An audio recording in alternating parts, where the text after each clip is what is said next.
Railways played a pivotal role in the economic development of the Brits by facilitating the movement of raw materials to industries and finished goods to markets. The construction of railways often went hand in hand with imperial interests, connecting strategic areas, resource-rich regions, and ports. But today we will look into the growth of railway within Britain. So let's begin. A wagonway, essentially a railway powered by animals drawing the cars or wagons, was used by German miners at Caldbeck, perhaps from the 1560s.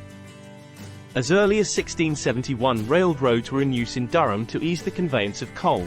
The first of these was the Tanfield Wagonway. Many of these tramroads or wagonways were built in the 17th and 18th centuries. The early wooden railways were improved in 1793 when Benjamin Outram constructed a mile-long tramway with L-shaped cast-iron rails. These rails became obsolete when William Jessop began to manufacture cast-iron rails without guiding ledges. The wheels of the carts had flanges instead. Cast iron is brittle and so the rails tended to break easily. These railroads were simply straight and parallel rails of timber on which carts with simple flanged iron wheels were drawn by horses, enabling several wagons to be moved simultaneously. The first public railway in the world was the Lake Lock Railroad, opened in 1798 near Wakefield, West Yorkshire. In 1802, Richard Trevithick designed and built the first steam locomotive to run on smooth rails.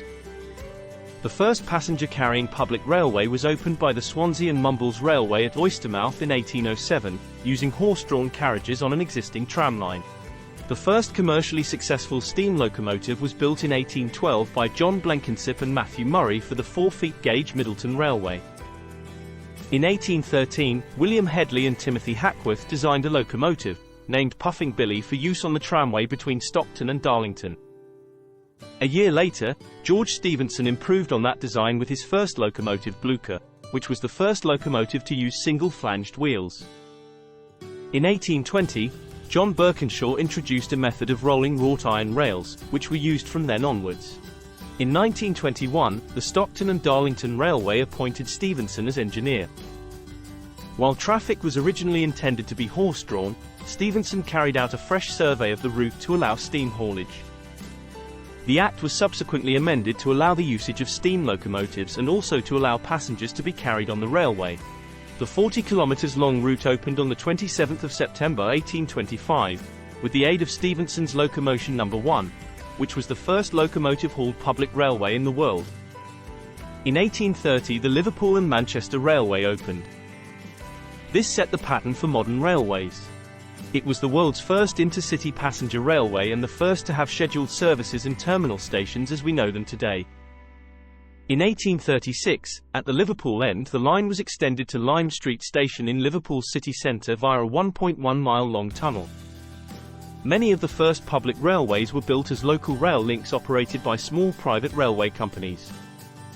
With increasing rapidity, more and more lines were built, often with scant regard for their potential for traffic.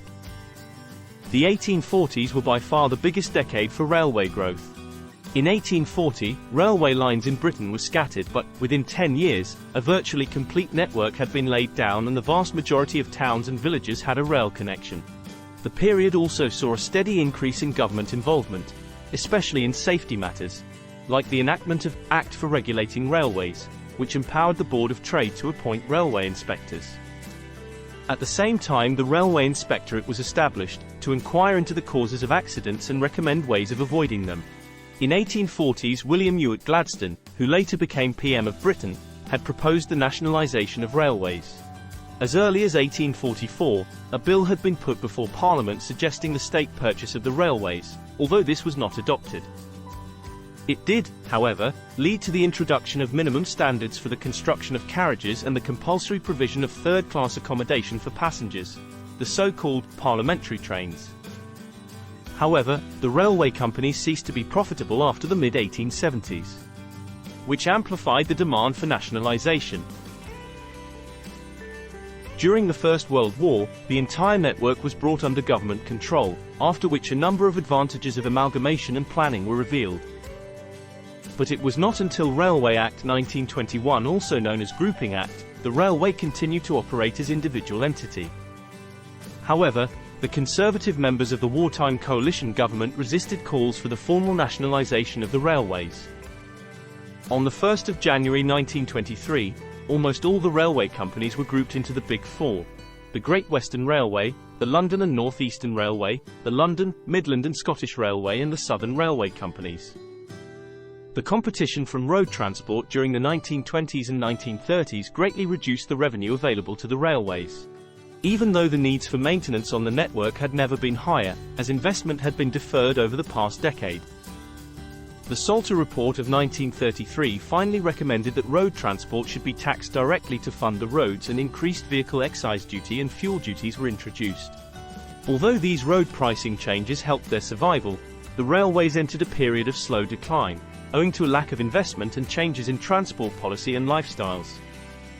During the Second World War, the company's managements joined together, effectively operating as one company.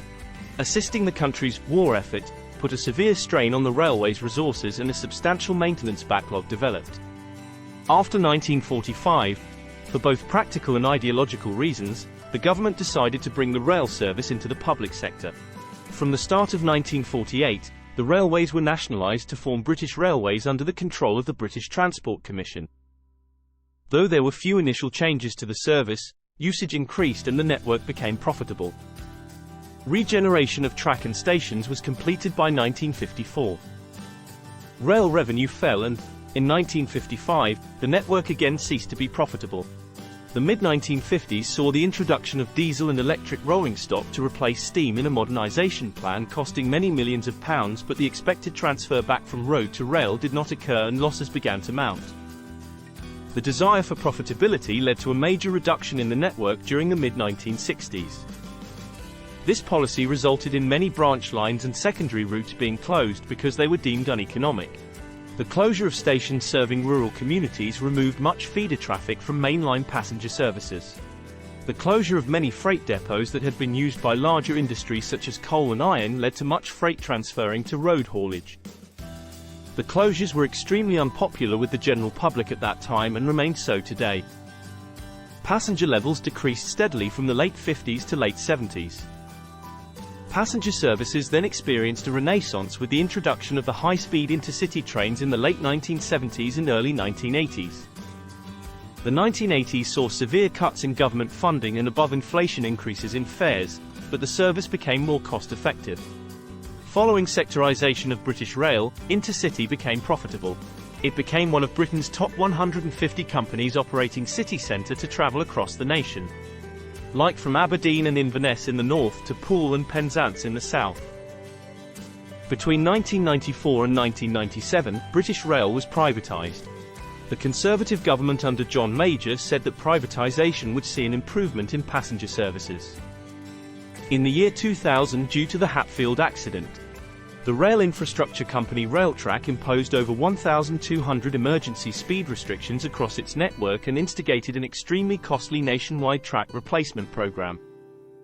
In 2002, the track operations was transferred to Network Rail, a not-for-profit public sector company. Network Rail owns the infrastructure, including the railway tracks, signals, overhead wires, tunnels, bridges, level crossings and most stations.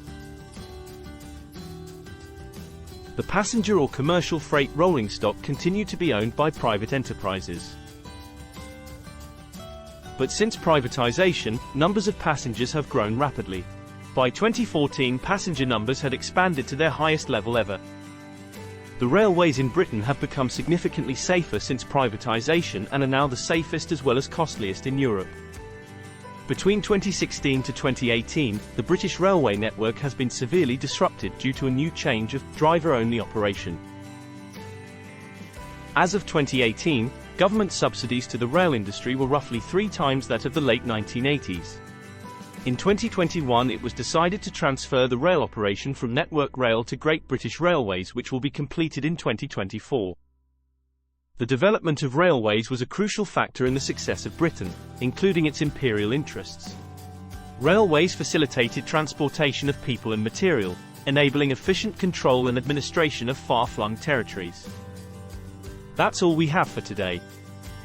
Please like and comment on the video. Subscribe to this channel, if not done yet. Thank you.